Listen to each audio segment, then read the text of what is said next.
Hey, what's up? Jeremy Mentz here. And I wanted to share some statistics with you that they don't want you to know about immigrants.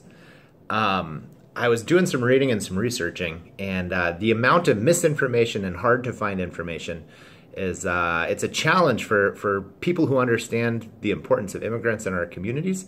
It's hard for us to talk about. It's hard for us to cut through the noise for people. And so I did my best to kind of gather up all of the complaints that people have about immigrants and then address the concerns and find real information, find out what's really happening, and pull together that information so we can talk about it, so that we can come to better conclusions if we have missing information.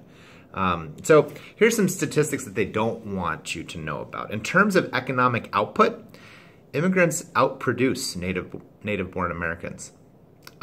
Immigrants account for 13% of the U.S. population, but they account for 14.7% of the economic output. So, given that, are the people who are putting these anti-immigrant policies in place, they're afraid of a better economy, more jobs, better wages? Statistics show that immigrants contribute enormously to our economy, much more than they take. Let's look at jobs. This is another thing. One of the common themes is that immigrants steal American jobs. Let's look at a couple of different things. First, let's talk about like highly successful, fast-growing startups. We call them unicorn businesses. These are the businesses that are valued at like over $1 billion. And out of 87 of these unicorn businesses, 44 of them have at least one immigrant founder. So each of these 87 businesses, they created over $1 billion in value, and on average, 760 jobs. So 44 out of 87, that's like over half of them have at least one immigrant as a founder. Immigrants contribute to America.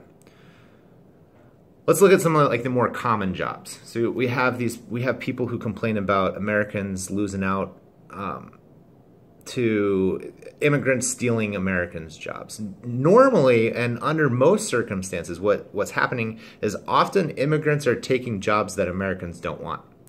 So oftentimes Americans have skills that allow them to work jobs that immigrants can't do. So I worked in the restaurant business for over 10 years. If you go into restaurants, you'll find that the front of the house, like forward-facing staff, like the managers, the bartenders, the servers, they have good soft skills. They are good at listening. They're good at speaking English and communicating. They're good at problem solving. And the majority of the front of the house are people who, who speak good English. Now, if you go to the back of the house, which is like the kitchen or the heart of the house, you'll find that primarily the back of the house is filled with hardworking Latinos. They're first and second generation immigrants. They show up on time. They work long hours. It's hot back there, but restaurants work because immigrants and Americans work together. They complement each other. So this happens all over the place. It happens in construction. It happens in factory jobs. It happens all over the place. Anywhere that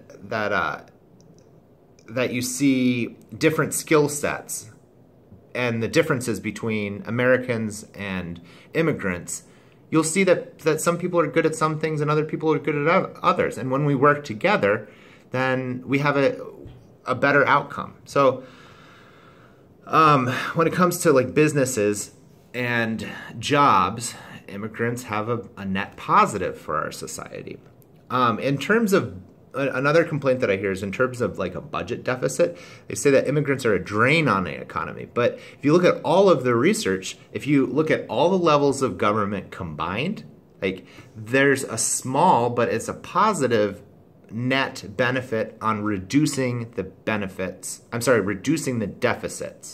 of the country. So if you want a higher deficit, then get rid of immigrants. If you want a lower deficit, then have good immigration policies. So there's a net gain of about $20 billion to the economy as a result of immigrants, based on the taxes that immigrants pay and the revenue that's collected. There's a net benefit of $20 billion. That's after like expenses and after the payouts for like Medicare or for the like different, like welfare and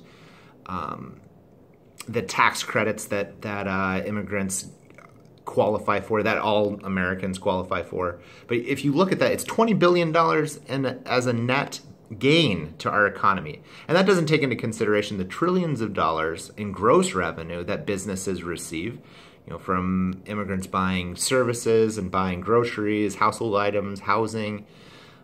So you can't just deport immigrants. You can't just say immigrants don't affect our economy. They're a huge part of our economy. So again, I have to ask, what's up with these anti-immigrant laws and these propositions, these policies that are getting implemented and being put in place? The rhetoric is changing. Something's going on here.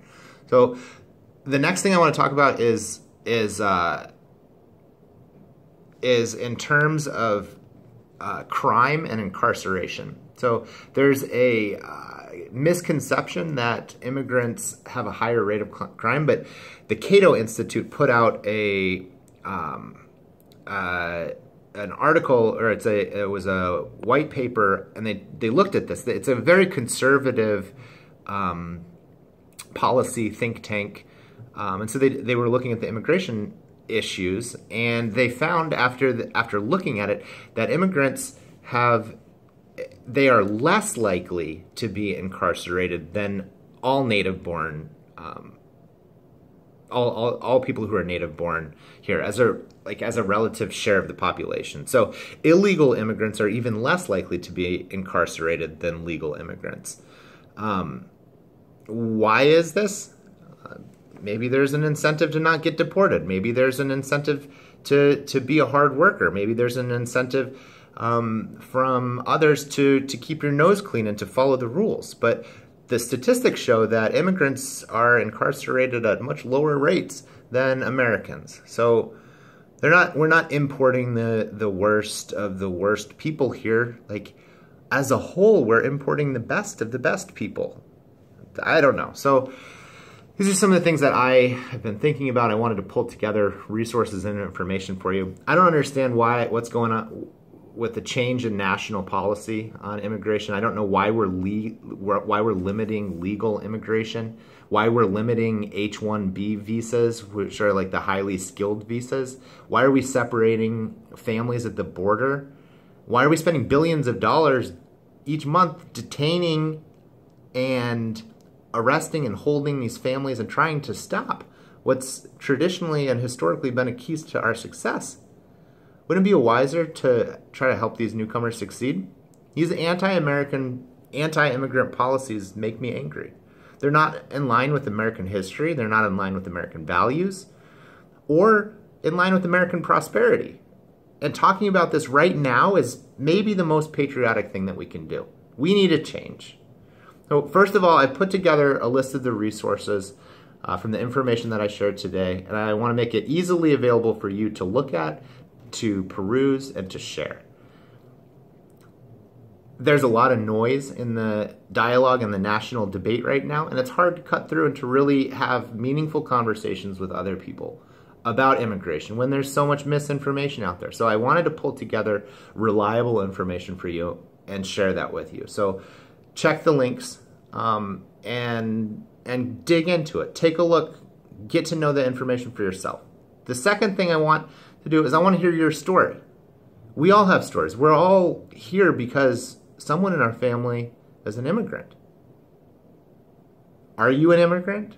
Were your ancestors immigrants? How did you get here? What do you know? Share your story with us. How has immigration affected your life?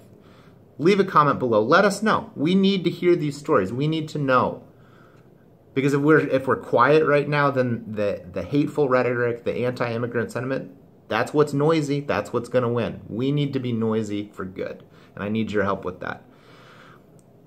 Third, I want I want to ask you to take a small step in voicing your values. Okay, so when you leave your story, that's you voicing your values. When you tell your story about what immigrants mean to you and how they affect our lives, that's voicing your values, and that makes a difference. Maybe make a post, maybe make a video, maybe buy one of those yard signs that says immigrants are welcome here. Maybe wear a shirt. This is the shirt that I have for Indiana, because that's where I live. Immigrants are welcome here. No hate, no fear. Say something to an immigrant friend of yours. Make a difference in their life, because right now, statistically, 92% of immigrants have at least one neighbor that believes that legal immigrants are a drain on this country and they're hurting our country. It's just like pretty much every immigrant has a neighbor who thinks that they're not welcome here, who thinks that their being here hurts our country. And that kind of thinking needs to be challenged in a big way right now. And so I'm on a campaign right now to share more stories, to tell more stories, to be more visible, and to let people know that America was built by immigrants and for immigrants. And we need sensible immigration policies. And what's going on right now is not sensible at all. So we need reasonable voices like you to stand up, shine your light. Other people will notice. They will.